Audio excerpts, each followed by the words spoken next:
Hello everyone. यहाँ पर BEd versus BTC के पूरे मामले में जैसे ही मध्य प्रदेश हाई कोर्ट से फैसला आया है और फैसला जैसे कि आप लोग सब जानते हो बीएड के पक्ष में क्लियरली, तो जैसे ही आया है उसके बाद वन बाय वन जो है एक्शन देखने को मिला। ये भी पूछा जा रहा है और समझा जा रहा है कि क्या इसका असर बिहार वाली भर्ती और साथ ही साथ छत्तीसगढ़ वाले भर्ती पर भी होगा। क्या वहां पर भी कुछ उम्मीद जो है अब जग सकती है? इस पर ही जो है हम आज इस वीडियो में चर्चा करने वाले हैं कि ये एमपी का जो फैसला आया है वो किन किन राज्यों पर असर होगा, जिन पॉइंट्स के साथ एमपी राज्य में MP Madhya Pradesh high court में जो बोल सकते हो जीत मिली है बीएड अभ्यर्थियों को, क्या उसका असर वही पॉइंट्स बिहार में और छत्तीसगढ़ में भी काम आ सकता है, इस पर बात करेंगे। सो फ्रेंड्स, चैनल पर पहली बार विजिट करो तो चैनल को सब्सक्राइब कर लेना, बेल आइकन को हिट कर देना, जिससे जब भी कोई अपडेट दिया जाए बीएड वर्सेस बीटीसी से रिलेटेड इमीडिएट इन्फॉर्मेशन आप तक पहुंचे। सबसे पहली बात कि एमपी मध्य प्रदेश में उन सभी बीएड अभ्यर्थियों को जो नियुक्त हो गए थे उन लोगों को जो है राहत की सांस उन लोगों ने ली है। यहाँ पर हम आपको दिखा दें, आदेश के बाद स्पष्टीकरण के लिए मध्य प्रदेश शासन ने सुप्रीम कोर्ट पुनर्विचार याचिका दायर की, जिसमें ये सब हुआ।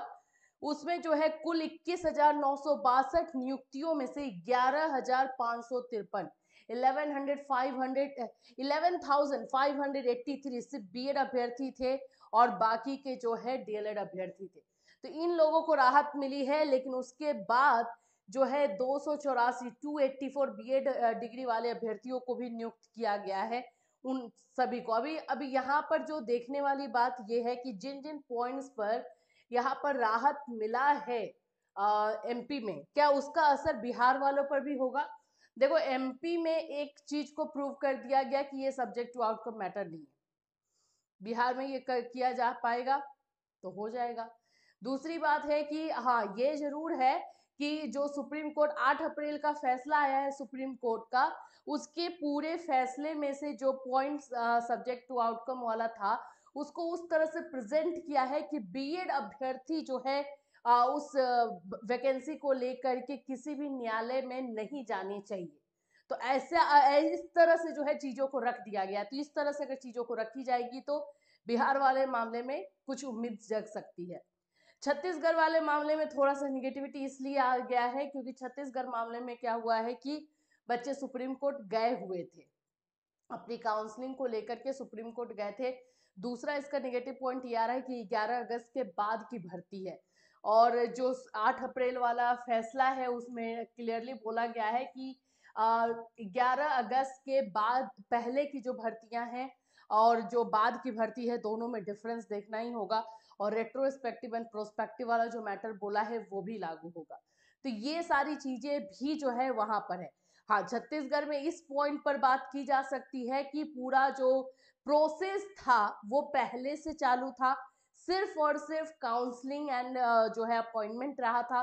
बाकी एग्जामिनेशन, नोटिफिकेशन निकालना, एग्जामिनेशन, ये सारे प्रोसेस हो चुके थे, रिजल्ट निकलना। तो इसलिए ये सारी चीजें जो है वहां पर रखी जा सकती है। बट अब इसको मैं फिर से अगेन वही बोलूंगी, कोर्ट केस में वही होता है जो वहां पर आप प्रेजेंट कर सकते हैं, वहां पर जिस तरह से रख सकते हैं। और इसके लिए एडवोकेट वैसा चाहिए जो कि एक सेंटेंस को, मैंने ऐसे ही बोलूंगी कि मैंने खाना खा लिया, ठीक है, ये सिंपल है। इसी पर मैंने खाना खा लिया, ये क्वेश्चन मार्क हो गया। तो चीजों को रखने का तरीका, सेम सेंटेंस को वहां पर रखने का जो है तरीका जो है वो आना चाहिए। और उसी के बाद जो है जिनको ये चीज आ जाती है उन्हीं को बोला जाता है एडवोकेट, और वो अच्छे एडवोकेट की जरूरत जो है छत्तीसगढ़ वाले बच्चों को लगेगी। अब यहाँ पर अगर हम बात करते हैं, यहाँ पर तो एमपी हाई कोर्ट में 3-4 जो पॉइंट्स पर बातें हुई हैं। प्रोस्पेक्टिव मैटर को बिल्कुल रखा गया है, ठीक है, प्रोस्पेक्टिव है क्योंकि यहाँ पे पहले से जो है भर्तियां हुई, सारी चीजें हैं। दूसरा है सब्जेक्ट टू आउटकम के मैटर को भी अलग तरीके से रखा गया, ठीक है, वो भी सही है, जिसको हमने आपको बता दिया है कि क्या किस तरह से रखा गया है। थर्ड जो पॉइंट यहाँ नोटिफिकेशन वाला है वो सभी जगह लागू होगा। यहाँ पे बोला गया है सुप्रीम कोर्ट के फैसले में, नोटिफिकेशन में जो कि नोटिफिकेशन निकलता है उसमें बीएड अभ्यर्थी जो है वो एलिजिबल होने चाहिए। नोटिफिकेशन में अगर एलिजिबिलिटी दिखाया जा रहा है तो आपका एक प्लस पॉइंट बन सकता है। तो इस बिना पे, इस बेस पे जो है चीजें और स्ट्रांग हो रही हैं और इस तरह से एमपी में ये जीत मिली है।